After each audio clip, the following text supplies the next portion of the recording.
Halo teman-teman, apa kabar kalian semua? Saya berharap kita semua dalam keadaan sehat-sehat selalu. Keputusan yang akan kita ambil tentunya melewati berbagai pertimbangan, pemikiran dan juga analisa.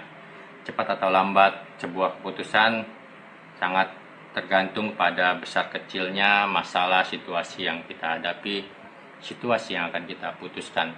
Sebagai contoh, ketika kita akan memilih baju apa yang akan kita pakai hari ini, tentu keputusan itu tidaklah terlalu lama, 5 menit, 10 menit sudah beres. Tetapi ketika kita dihadapkan untuk memutuskan bagaimana kita memilih sebuah rumah yang untuk kita tinggali, tentu saja keputusan ini bisa jadi lebih lama karena ini sebuah keputusan yang besar. Pada pertemuan yang ketiga, kita juga diajak untuk berani memutuskan apa yang sudah kita lihat-lihat di pertemuan yang kedua. Pertemuan yang ketiga diberi judul diskresi menentukan komitmen. Diskresi sendiri memiliki arti bahwa kebebasan mengambil keputusan sendiri dalam situasi yang kita hadapi. Tentu saja kebebasan mengambil keputusan itu yang berdasarkan pertimbangan, pemikiran dan analisa kita masing-masing. Maka pada pertemuan yang ketiga ini kita akan belajar bagaimana keputusan yang kita ambil itu adalah benar, tepat sasaran, dan juga tentu saja dapat diwujud nyatakan berdasarkan spiritualitas, inkarnasi, dan bela rasa. Bacaan kitab suci dalam pertemuan yang ketiga diambil dari Injil Markus bab 6 ayat 35 sampai dengan 44. Tentu saja teman-teman sering mendengar kisah ini. Pada waktu hari sudah mulai malam, datanglah murid-murid Yesus kepada Tuhan Yesus dan berkata, "Tempat ini terpencil dan hari mulai malam. Suruhlah mereka pergi ke kampung-kampung dan desa-desa sekitar sini supaya mereka dapat membeli makanan bagi diri mereka." Teman-teman, jadi di ayat sebelumnya dikatakan Tuhan Yesus ingin menyepi, ingin beristirahat bersama para murid-muridnya. Namun orang banyak melihat arah kemana Tuhan Yesus pergi dan mulai mengikuti Tuhan Yesus, menyusul Tuhan Yesus kemana Tuhan Yesus pergi.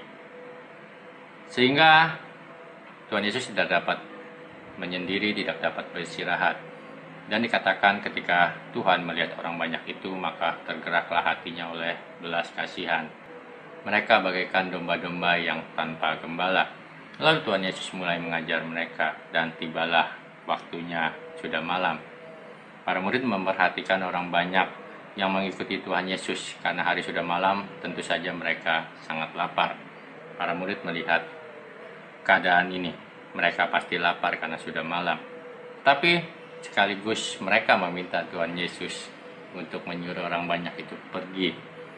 Kira-kira kalau kita boleh renungkan, alasan apa sih yang membuat para murid itu menyuruh orang banyak itu pergi? Tentu saja alasan ini tidak ada di dalam bacaan Injil. Mungkin para murid merasa ini bukan tanggung jawab mereka untuk memberi makan, makanya mereka disuruh pergi mencari makan sendiri. Atau alasan yang kedua, mungkin saja para murid tidak mau direpotkan. Memberi makan orang banyak, segitu banyak tentu sangat repot, maka para murid tidak mau direpotkan, mereka menyuruh orang banyak itu pergi. Atau yang ketiga, para murid merasa tidak mampu untuk memberi makan segitu banyak orang yang datang kepada Tuhan Yesus. Atau mungkin juga ada alasan-alasan yang lain yang teman-teman dapat tuliskan di kolom komentar. Silakan tulis di kolom komentar. Kita lihat ayat selanjutnya, namun jawab Tuhan Yesus, "Kamu harus memberi mereka makan." Tuhan Yesus menghendaki bahwa memberi makan orang banyak pada saat itu adalah menjadi tanggung jawab para murid. Maka kata para murid kepada Tuhan Yesus, "Haruskah kami membeli roti seharga 200 dinar untuk memberi mereka makan?" Jadi untuk memberi mereka makan orang-orang banyak yang ada di situ, harganya sekitar 200 dinar baru cukup. Sebagai informasi, 1 dinar adalah upah satu kerja sehari. Jadi 200 dinar ya 200 hari upah kerja. Pada saat itu adalah suatu nominal yang sangat banyak, yang sangat besar. Mungkin saja para murid juga tidak ada uang yang cukup untuk memberi mereka makan, uang seharga 200 dinar. Mungkin para murid tidak memilikinya. Maka para murid bertanya, haruskah kami memberi roti seharga 200 dinar? Lalu Tuhan Yesus berkata kepada mereka, berapa banyak roti yang ada padamu? Cobalah periksa. Teman-teman, ini ayat yang bagi saya adalah ayat kunci ya.